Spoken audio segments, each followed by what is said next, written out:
Shalom, selamat pagi anak teacher di rumah. Apa kabar pada pagi hari ini? Mr. Rana senang sekali kita bertemu dalam video pembelajaran kali ini.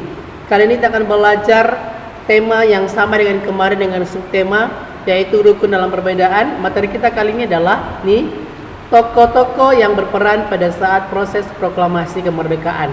Tujuannya yang pertama adalah mengenal tokoh-tokoh proklamasi dan perannya pada saat proses proklamasi. Jadi peran tokoh-tokoh tersebut. Kita masuk ke tokoh proklamasi yang pertama, yaitu Bapak Insinyur Soekarno. Kita bisa lihat fotonya di sebelah, anak-anak teacher di rumah. Beliau berperan sebagai pembaca teks proklamasi dan beliau lahir di Blitar, Jawa Timur pada tanggal 6 Juni 1901 dan juga peran di berbagai seperti organisasi Putra dan juga PPKI. Kita masuk ke tokoh yang kedua, yaitu Bapak Dr. Andes Muhammad Hatta. Beliau, ini kita bisa lihat fotonya.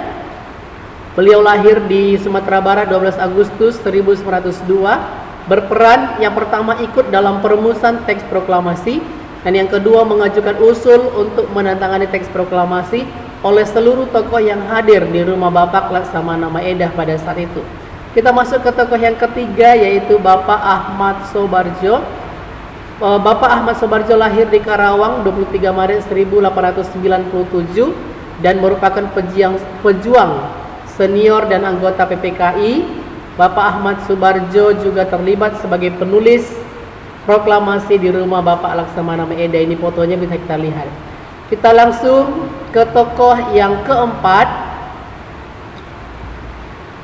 Ya, tokoh yang keempat adalah Ibu Fatmawati. Kita bisa lihat fotonya. Salah satu tokoh proklamasi perempuan, yaitu lahir di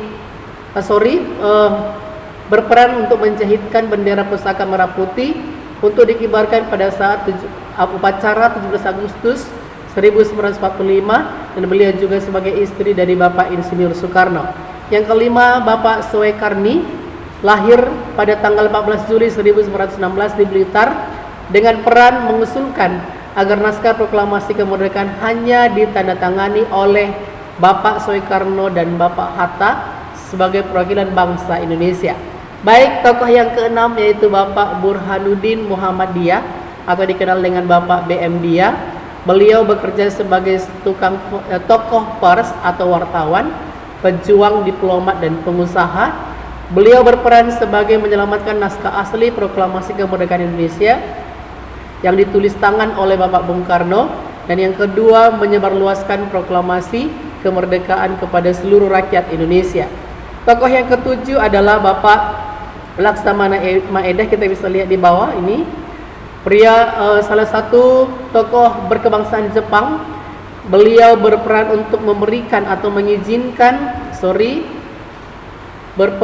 mengizinkan rumahnya digunakan sebagai tempat perumusan naskah proklamasi, dan beliau pernah ditangkap oleh sekutu karena membantu rakyat Indonesia mempersiapkan kemerdekaan Indonesia pada saat itu. Nah, anak-anak teacher di rumah, inilah penjelasan singkat mengenai tokoh-tokoh dan peran proklamasi kemerdekaan Indonesia.